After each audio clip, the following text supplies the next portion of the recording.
After calling a sudden tripling of its rent unfair, a Niagara baseball training facility has agreed to the increase and signed a 5-year lease. Bulletproof Baseball has been at the Welland fairgrounds for nearly 30 years. But once this new lease ends, it may have to relocate to a new home. Matt Ingram has more. Good job, Jimmy.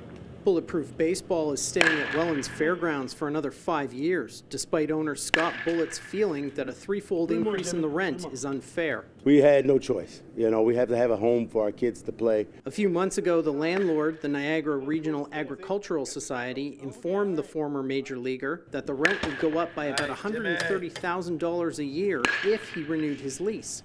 The new amount is based on a new property assessment. But Scott says that big an increase so suddenly would be near impossible for any business to pay. Was there really a feeling that Scott could come up with this money?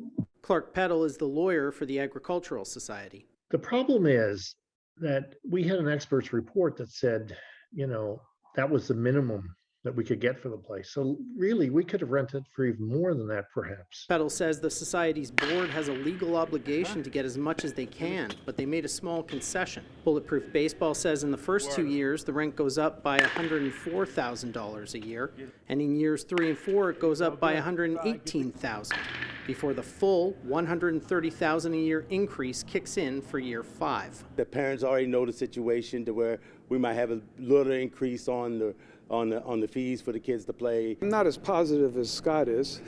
We are going to have to raise them, there's no doubt about it. We're going to have to find more people to rent from us. It's not good.